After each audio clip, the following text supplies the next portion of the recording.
दोस्तों नमस्कार, मैं अपने YouTube चैनल सराज क्लास भंगिया पर स्वागत करता हूं। आज का जो क्वेश्चन है वो आपको रिवीजन के टॉपिक पर दिया जा रहा है, जो एग्ज़ाम कल होने वाले हैं।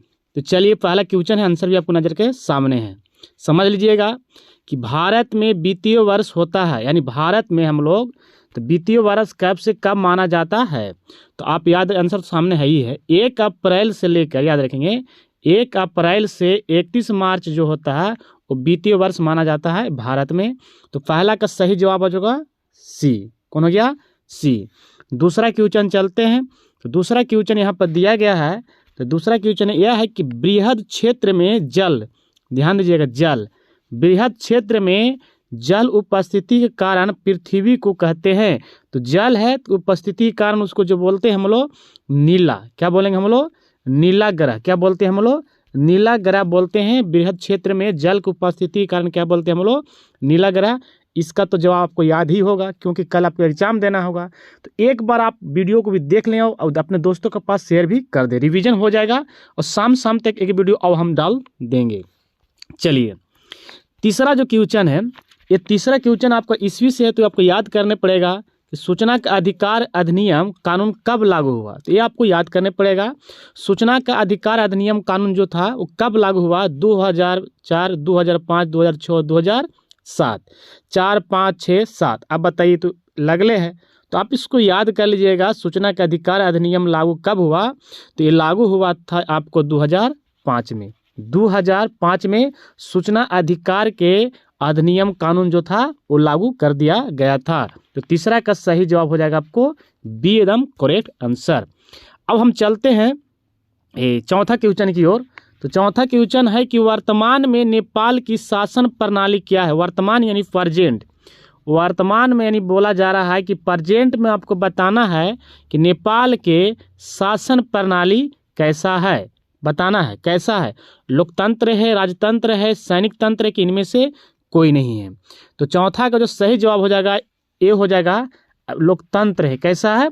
लोकतंत्र है। यानी कहने का मतलब है कि वर्तमान में जो है नेपाल की शासन प्रणाली कैसा है? लोकतंत्र के नियम पर चल रहा है। तो इसका सही जवाब आपको हो गया ए। चौथा का सही करेक्ट आंसर हो गया आपको ए। पांचवा क्वेश्चन चलते हैं। तो जब पांचवा क्वेश्चन पर जब आते हैं, तो पांचवा क्वेश्चन है कि राजनीतिक दलों की मान्यता और उनके चिन्ह किसके द्वारा प्रदान किया जाता है? यानी राजनीतिक दलों को जो मान्यता है और उनका चिन्ह जो होता है, जो छाप जो होता है, किसके द्वारा प्रदान किया जाता है? राष्ट्रपति, प्रधानमंत्री, निर्वाचन आयोग, इनमें से कोई नहीं। तो इसको तो जवाब दे ही दीजिएगा, क्योंकि जब चुनाव की जब बात आता है तो कौन कराता है? निर्वाचन आयोग कराता है, राष्ट्रपति, प्रधानमंत्री नहीं। जो भी वोट जो होता है, चुनावी जो मुद्दा वाला संबंधी जितना भी हो जाता है, वो निर्वाचन आयोग को होता है, वही आपको चिन्ह देता है। तो चलिए, पांचवा का सही जवाब कौन हो जाएगा? सी, यानी निर्वाचन आयोग के दात होता है। आइए हम लोग छठा क्वेश्चन। तो छठा क्वेश्चन जो है आपको कि संविधान सभा, भारतीय संविधान अनुच्छेद 19, याद रखिए 19, देश में कभी नागरिकता को कौन सा मूल अधिकार दिया जाता है? स्वतंत्रता का अधिकार, समानता का अधिकार, संवैधानिक उपचार का अधिकार, इनमें से कोई नहीं। तो अनुच्छेद आपका 19 में बोलना है ना, अनुच्छेद 19 में। तो ये स्वतंत्रता का अधिकार दिया जाता है, जेकरा पत्रकार जो होते हैं, पत्रकार लोग जो होते हैं, इसमें करते हैं। जहाँ जाइएगा तो बोलेगा कि मेरा अधिकार है। सब लोग बोलते हैं कि ना बोलते हैं, कहीं जब फांसते हैं तो पत्रकार लोग कि मेरा अधिकार है, मैं वीडियो बनाऊंगा, मैं इसी तरह पूछूंगा सवाल। तो ये जो होता है अनुच्छेद 19 में, यानी स्वतंत्रता का अधिकार। तो छठा का सही जवाब कौन हो जाएगा आपको? ए, अनुच्छेद 19। अनुच्छेद कौन आपको होगा? 19, याद रख लेंगे, ठीक है। सातवां क्वेश्चन चलते हैं। टीपू सुल्तान शासक था। टीपू सुल्तान ये शासक था, तो कहाँ के था टीपू सुल्तान? मैसूर का, शिमला, कश्मीर का, इनमें से कोई नहीं। तो टीपू सुल्तान जो शासक था ये मैसूर का था। तो इसका भी सही जवाब कौन हो जाएगा? ए, टीपू सुल्तान शासक कहाँ का था? तो मैसूर। कहाँ का था? मैसूर। इसको तो आपको याद कर लेना है, ये आपको याद भी होगा इसे। चलिए, आठवां क्वेश्चन चलते हैं। तो आठवां क्वेश्चन अब ये भी याद होगा, आठवां क्वेश्चन भी, कि जलियांवाला बाग हत्याकांड कब हुआ? तो सभी को पता है कि 1919 में हुआ। और सब में देखिए 1919 दिया हुआ, लेकिन 1919 में हुआ जलियांवाला बाग हत्याकांड। तो कब हुआ? तो 1919, लेकिन जस्ट को 13 अप्रैल, याद रख लीजिए, 13 अप्रैल 1919 को जलियांवाला बाग हत्याकांड हुआ, तो सही जवाब हो जाएगा आपको ए हो जाएगा। एक में पता हो कितना लोग बच्चों लोग के बेचारा बैठे हुए तो वहाँ पर और जाके डायर ने गोली चला दिया था आदेश के अनुसार, वो डायर के अनुसार। चलिए, निम्नलिखित नदियों में, हम क्यों ऑब्जेक्टिव लिखा है यहाँ आपको रिवीजन हो जाएगा। निम्नलिखित नदियों में से किसके बिहार का शोक कहा जाता है? बताइए, क्वेश्चन कोई है? लॉलीपॉप है। बिहार का शोक तो सभी को पता हो, गंगा, गंडक, कोसी, पुनपुन। नहीं, कोसी को, कोसी जो है बिहार का शोक कहता है। आप पश्चिम बंगाल में चल जाइएगा तो फिर पश्चिम बंगाल में किसको ले लीजिएगा आप? दामोदर को ले लीजिएगा। तो कोसी जो है बिहार का शोक कहा जाता है, तो आंसर हो जाएगा आपका सी हो जाएगा। नवा कौन हो जाएगा आपको? सी हो जाएगा। अब चलते हैं हम लोग 10वां क्वेश्चन। देखिए 10वां क्वेश्चन ये है कि सिखों के 10वें और अंतिम गुरु, सिखों के 10वें और अंतिम गुरु श्री गोविंद सिंह का जन्म बिहार के किस नगर में हुआ था? ये सिख के 10वें और अंतिम गुरु थे जो बिहार के थे। गोविंद सिंह का जन्म किस नगर में हुआ था? मुंगेर, खगड़िया, पटना, कि इनमें से कोई नहीं। तो इनको जन्म हुआ था कहाँ? पटना में हुआ था। पटना, याद रख लेंगे, पटना में हुआ था। सिख के 10वें और अंतिम गुरु गोविंद सिंह का जन्म किस नगर में हुआ था? तो पटना में हुआ था। कहाँ हुआ था? पटना में। तो आंसर हो जाएगा आपको करेक्ट सी हो जाएगा 10वां के। अब देखिए, आंगरकोट के मंदिर का निर्माण किस शासक द्वारा किया गया? या पूछ देगा आंगरकोट का मंदिर कहाँ है ना? तो ये भी आपको याद रखना है। 11 का क्वेश्चन है ना। आंगरकोट मंदिर का निर्माण किस शासक द्वारा करवाया गया? सूर्यवर्मन द्वितीय, निर्दोम सिंहानोग, कुआम, इनमें से कोई नहीं।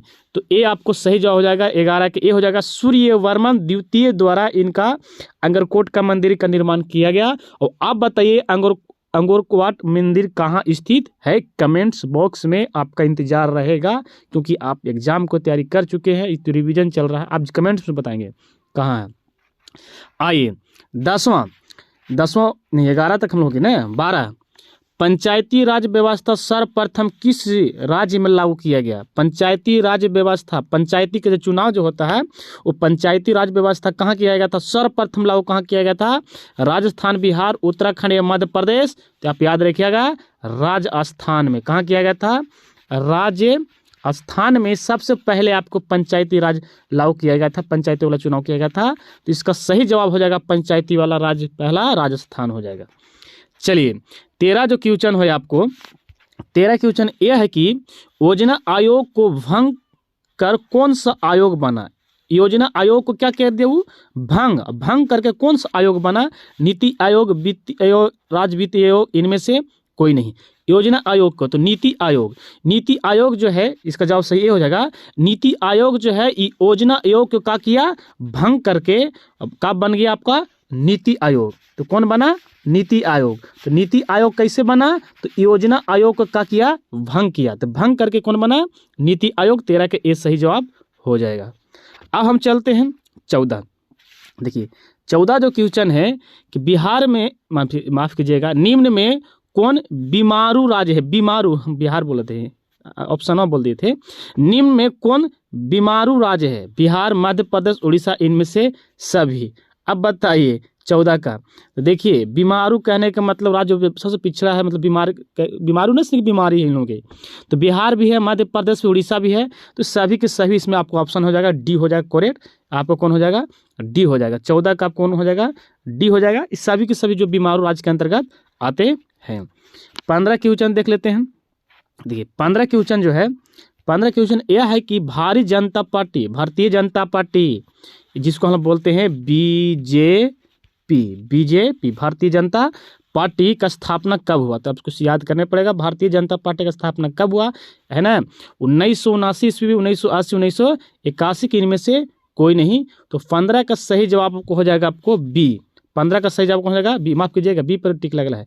15 का सही जवाब हो जाएगा बी, यानी 1980 में बीजेपी यानी नरेंद्र मोदी जो दल है संस्था, उसका स्थापना हुआ 1980 में। चलिए 1980 में। अब चलते हैं 16 क्वेश्चन। तो 16 क्वेश्चन यह है कि अंतर्राष्ट्रीय महिला दिवस किस तिथि को मनाया जाता है? अंतर्राष्ट्रीय, याद रखिएगा, अंतर्राष्ट्रीय वही महिला दिवस किस तिथि को मनाया जाता है? 7 मार्च, 8 मार्च, 9 मार्च, कि 10 मार्च। तो 16 का सही जवाब जो हो जाएगा आपको बी हो जाएगा करेक्ट। 8 मार्च को मनाया जाता है ना अंतर्राष्ट्रीय महिला दिवस। 8 मार्च को अंतर्राष्ट्रीय महिला दिवस, तो इसको सही जवाब हो जाएगा बी हो जाएगा। चलिए 16 हो गया। अब हम चलते हैं 16 के बाद हम लोग 17 क्वेश्चन। अब ध्यान दीजिएगा, कुछ आपको ज्योग्राफी में से, क्योंकि सेट है तो सबसे खबड़ा मिलेगा। चलिए, तो यूरेनियम का प्रमुख उत्पादक केंद्र कौन है? डिगबोई, झरिया, घाटशिला या जादूगोड़ा। तो बच्चों को बहुत मालूम होगा, है ना, ये आपको हो जाएगा जादूगोड़ा। कौन हो जाएगा आपका? जादूगोड़ा यूरेनियम का प्रमुख उत्पादक केंद्र है। चलिए हो गया। तेल शोधक कारखाना अगर बात करें तो डिगबोई मारिएगा पहला, आपको याद होगा, लिखाया भी गया है। 18 क्वेश्चन। चलिए 18 जो क्वेश्चन है कि सुनामी कहाँ आती है? स्थल पर, समुद्र में, आसमान में, इनमें से कोई नहीं। बताइए, इसको जब आपको याद नहीं रहेगा, सुनामी है तो सुनामी कहाँ आता है? समुद्र में आता है, पानी में होता है ना, इसलिए क्या होता है आपको आंसर इसको हो जाएगा समुद्र। सुनामी कहाँ आती है? समुद्र में, यानी इसका सही जवाब कौन हो जाएगा आपको? बी हो जाएगा। चलिए अभी 18 हो गया। 19 क्वेश्चन देख लेते हैं। देखिए 19 क्वेश्चन जो है आपका, लोकतंत्र की सफलता निर्भर करती है नागरिकता की उदासीनता पर, नागरिकता की गैर कानूनी कार्रवाई पर, नागरिकता के विवेकपूर्ण सहभागिता पर, इनमें से कोई नहीं। तो लोकतंत्र की जो सफलता निर्भर करती है, वो करती है नागरिकता के विवेकपूर्ण सहभागिता पर, है ना। सहभागिता रहने नहीं करेगा तो कहाँ से करेगा? तो ये आपको 19 का सही जवाब हो जाएगा आपको सी, एकदम करेक्ट आंसर सी हो जाएगा। चलिए, और 19 हो जाएगा। तो अब चलते हैं हम लोग 20। अच्छा 20 क्वेश्चन जो आपका कह रहा है कि किसने कहा बिहार के विकास के बिना भारत का विकास संभव नहीं है? किसने कहा था कि बिहार का विकास अगर नहीं होगा तो भारत विकास संभव नहीं है? Doctor APJ Abdul Kalam, Narendra Modi, doctor Rajendra Prasad, इनमें से कोई नहीं। तो आप समझ लीजिए, नरेंद्र मोदी कहाँ, अभी तो फिलहाल में ही आए हैं, तो कहाँ से बोल देंगे, है ना 20 का।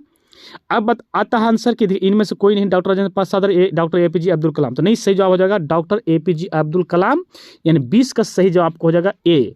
डॉक्टर APJ अब्दुल कलाम ने कह दिए थे कि अगर बिहार का विकास नहीं होगा तो भारत विकास संभव नहीं है। बताइए क्या बोल दिए थे। 21 में आते हैं हम लोग। 21 जो क्वेश्चन है आपको, 21 क्वेश्चन ये है कि बोल्विया जनसंघर्ष का मुख्य कारण क्या है? बोल्विया जनसंघर्ष का मुख्य कारण क्या है उसका? 21 का पानी की कीमत में वृद्धि, खदान की कीमत में वृद्धि, पेट्रोल की कीमत में, इनमें से कोई नहीं। तो बोल्विया जनसंघर्ष जो मुख्य कारण है वो है आपको पानी में कीमत की वृद्धि। ये आपको बोल्विया से संबंधित है, बोल्विया जनसंघर्ष समिति है। तो आपको 21 को हो जाएगा आपको ए हो जाएगा करेक्ट आंसर। तो ए हो गया। अब चलते हैं हम लोग 22। तो 22 देखिए, अब इसमें कोई बताने के बाद है, बताइए कि भारत के राष्ट्रीय पक्षी क्या? कबूतर, हंस, मोर या तोता है? तो इसको मार दीजिए, मोर है, ये है। इस सभी को याद होगा, कोई भारी बात नहीं है। चलिए कोई बात नहीं है। 23 चलते हैं। 23 क्वेश्चन है आपको। अब देखिए 23 क्वेश्चन आपको यह है कि संजय गांधी जैविक उद्यान किस नगर में स्थित है? तो सबको पता होगा संजय गांधी जैविक उद्यान राजगीर है, बोधगया, बिहार शरीफ है कि पटना है। थोड़ा सा इसमें आपको किया है कंफ्यूज वाली बात, लेकिन कोई बात नहीं है। ये संजय गांधी जैविक उद्यान जो है कहाँ आपको? पटना है। कहाँ है जी? पटना। यानी आंसर हो जाएगा आपको डी हो जाएगा। 23 कौन हो गया आपको? डी। और 24 क्वेश्चन है, वेदों की ओर लौटो नारा किसने दिया? वेदों की ओर लौटो नारा किसने दिया? ये नारा है वेदों की ओर लौटो नारा किसने दिया? रामकृष्ण परमहंस, स्वामी विवेकानंद, स्वामी दयानंद सरस्वती, इनमें से कोई नहीं। तो वेदों की ओर लौट चलो ये बोले थे स्वामी दयानंद सरस्वती। चलिए अब इस वीडियो के आखिरी क्वेश्चन है आपको 25। अब 25 को आपको कमेंट्स बॉक्स में देना है, इसका इंतजार करेंगे। थैंक यू सो मच, धन्यवाद।